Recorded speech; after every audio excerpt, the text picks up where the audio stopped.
It's a species showcase.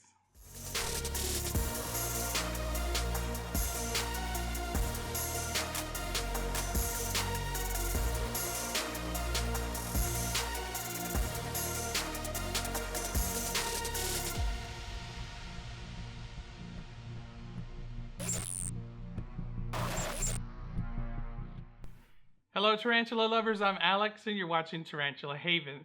The species I'm showcasing today is Poecilotheria subfusca.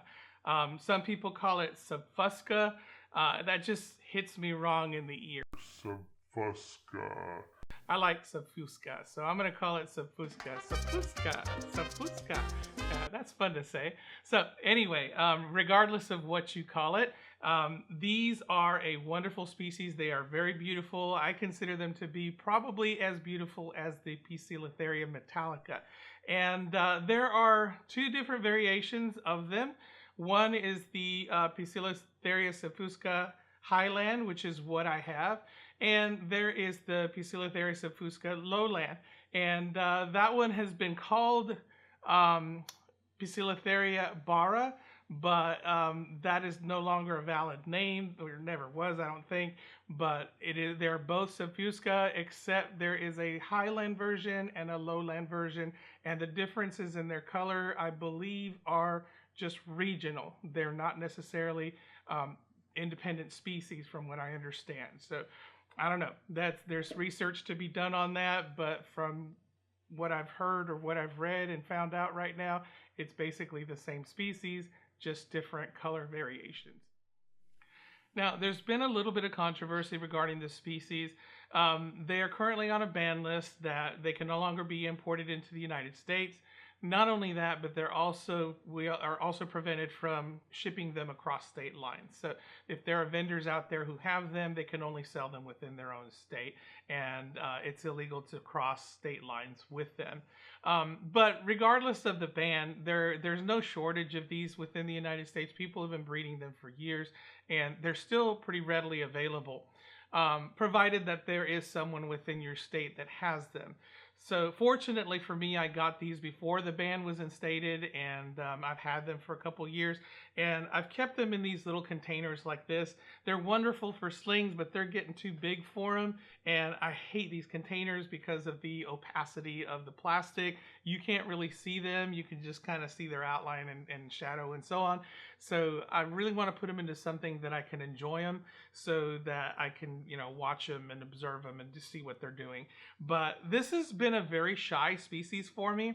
They're not extremely defensive, but they do have a tendency to be real skittish. I hardly ever see them eat. They usually don't like to eat in front of me, but here and there I get lucky, and I do get a good feeding from time to time. And I have recorded it on occasion on video. So what I'm transferring them to is one of these little mainstay tubs, and they're nice and clear, so I can observe them, and it gives them a little bit more room. An interesting thing that I observed is that I did rehouse one. I have 4 of them, but I'm going to rehouse 3 because one I already rehoused. But when I rehoused it to the larger enclosure, its demeanor changed. Things changed about it. And I have heard that if they are in too small of an enclosure, that it could stress the animal out, and that might be the reason why they don't feed as readily for me, or that they tend to be real shy. Because when I did rehouse the other one, it was a whole different spider. It started acting differently. It would take prey from the tongs for me, and it would actively hunt prey in front of me. So it just completely changed the demeanor of the tarantula. So hopefully, now that I put these into the larger enclosures as well, I can also see a change in them, and maybe they'll be a little bit more comfortable. I don't need tons and tons of substrate in there because they are an arboreal species, but they will build web curtains and keep themselves secure in there and come out from time to time to do some hunting. So let's go ahead and get these transferred over. Okay, so as I mentioned, they are quite skittish, and they are prone to running. I rarely see any defensive postures out of them, but they are a pokey species, so I do want to make sure that I'm careful. They can run, and they do run pretty fast. And these are probably about 3 inches, almost 4. I think I have some that are a little bit larger than others. So I'm going to try to use my safe method here, and hopefully I'll be successful with that and not have to do just an open walkover. But yeah, I'm going to go ahead and put it into this enclosure right here. So as you can see here, it's not even out in the open. It has burrowed itself in the substrate. So that's typical of what I get out of these. If I disturb their enclosure at all, they tend to go down to the bottom where they feel secure. So let me see if I can coax it out. Oh, that's some feet. All right, let's get some stuff out of here.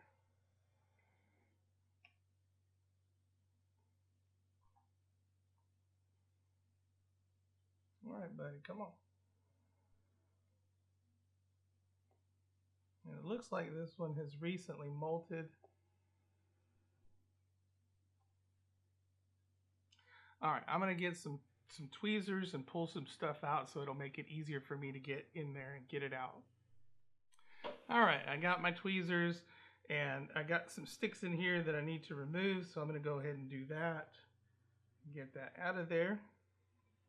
And it looks like it has gone into a little piece of bark here that I put in there. There we go, there it is. Okay, now let me get rid of this real quick.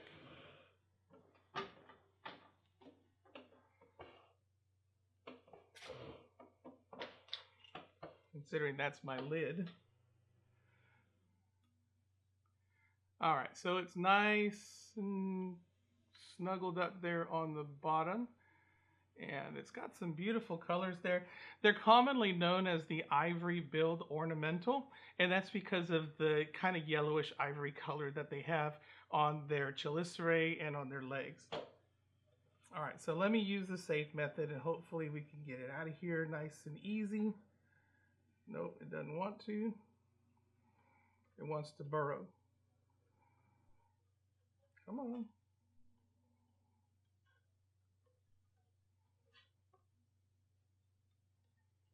Let's go.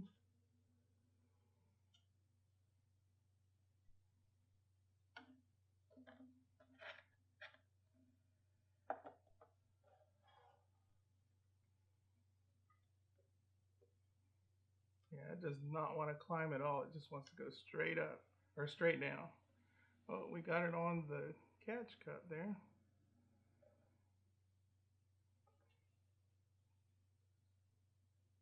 Where'd you go?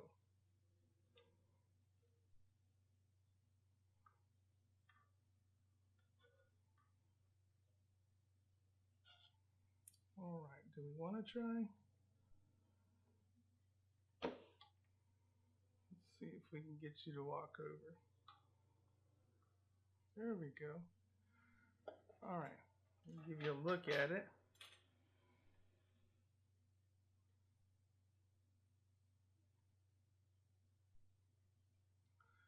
And let's see.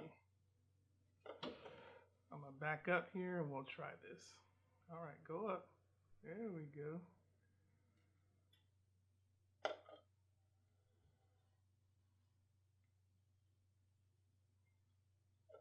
Okay, let's see if we can get you to go over. Yep, nice and easy. There you go. Welcome to your new home.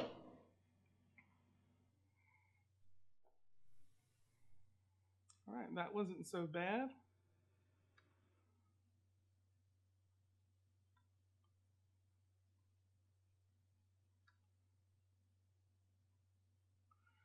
And one thing that I do notice about this particular species is they tend to be a little bit more calm as far as pokies go.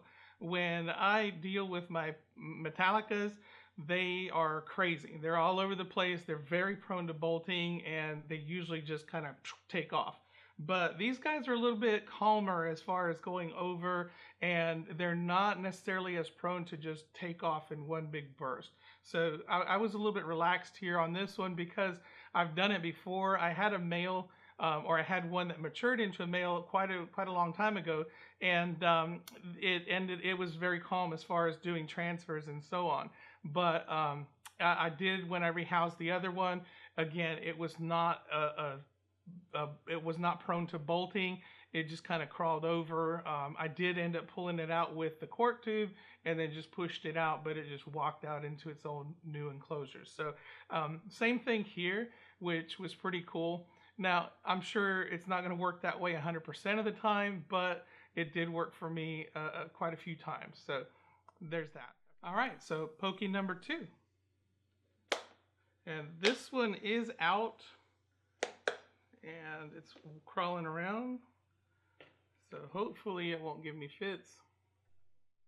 And it's gone toward the bottom. Let's see if I can get some light on it. There it is. And I'll pull out this little water dish, which is way too small for it. And let's see if we can get this one over.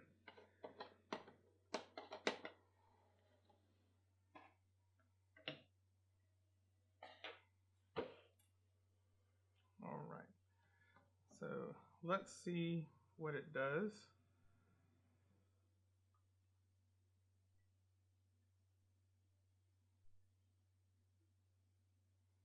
Yeah, it's real stubborn. It just wants to stay in its enclosure. It's not wanting to take off. Now, if I bother it enough, it will get tired of me and probably want to take off. But right now, it's just kind of holding its ground. So let's see if we can back it up.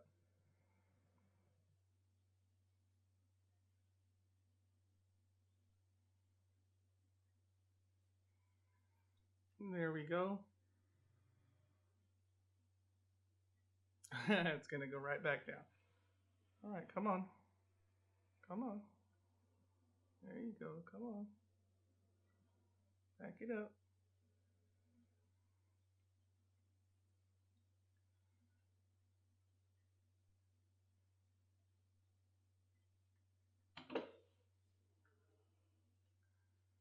All right.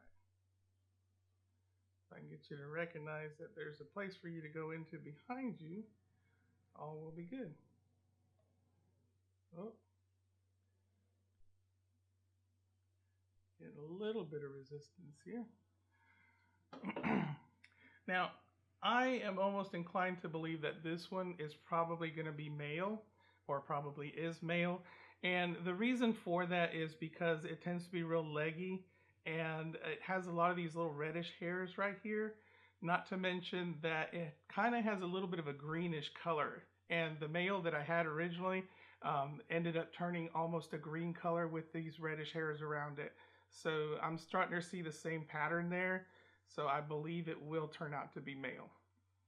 Since it is going to be, or since I probably will end up with some males, I'll have to find somebody who has a female so that we can breed some more within the state of Florida.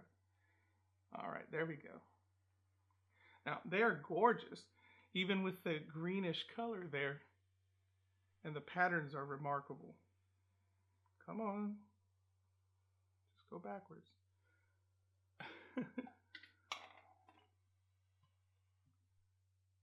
And you're home. You just got to go down.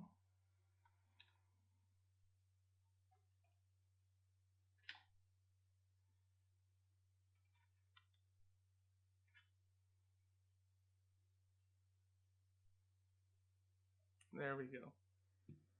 It figured it out.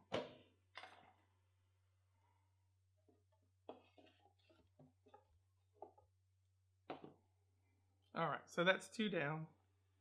And he's right down there at the bottom.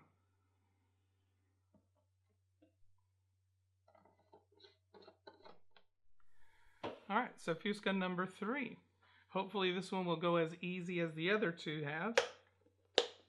Now, one thing I failed to mention was that the Poecilotheria subfusca is probably the smallest of the Poecilotheria species, and it tops out about 6.5 inches, and the males, of course, are just a little bit smaller and very leggy in comparison to the females. Females will live up to about 12 to 15 years, and males will only live about 2 to 3. All right, so this one's down at the bottom also. There we go. We just see the legs sticking out there. Let's see if we can coax it out. Come on. Yeah, this one's going to be the oddball. It's going to probably take off on me. Yeah, it's acting stubborn. So let's see what we can do here. I'll pull some stuff out.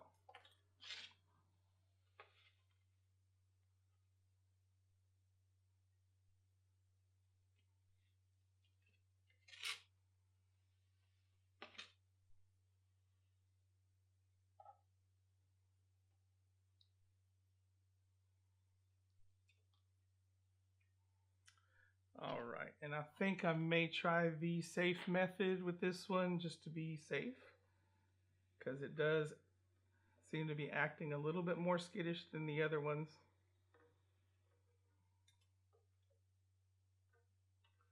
And if I can prevent it from taking off, I would much rather do that. Oh, where'd you go?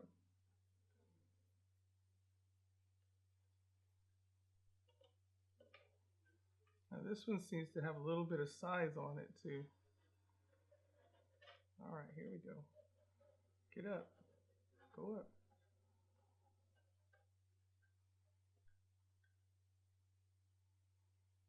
All right, there we go. So in the usual pokey stance there.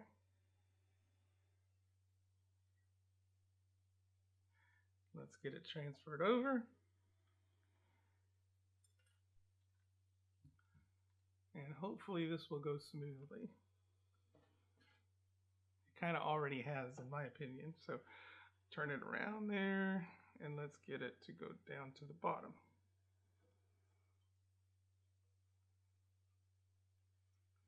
All right, buddy.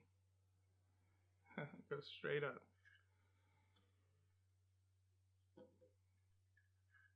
Come on.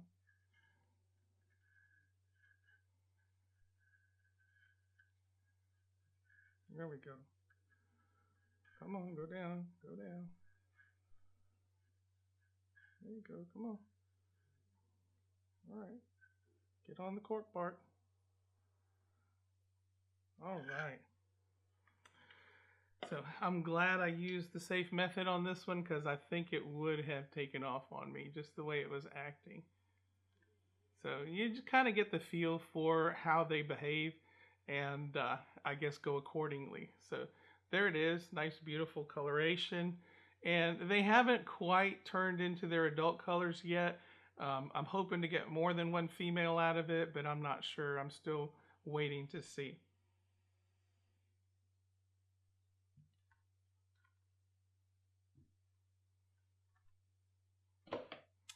Okay, so all three successfully rehoused, stress-free. So that's it for my video for today. I hope you enjoyed it. I've got 4 Poecilotheria subfuscas. 3 of them I just rehoused successfully. And hopefully you got to see a little bit about their temperament and how different each pokey species is from the other. These, like I said, tend to be very calm, but they also tend to be very shy. So I know I say they're skittish, but as far as skittish behavior, they just want to go down to the bottom of their hides and stay there, and they don't like to be bothered because, of course, you know, they don't want to be poked and prodded or anything like that. But when it comes to moving, they don't really bolt, as far as my experience. I usually have a pretty good time moving them from one location to another, and it's usually pretty stress-free with them.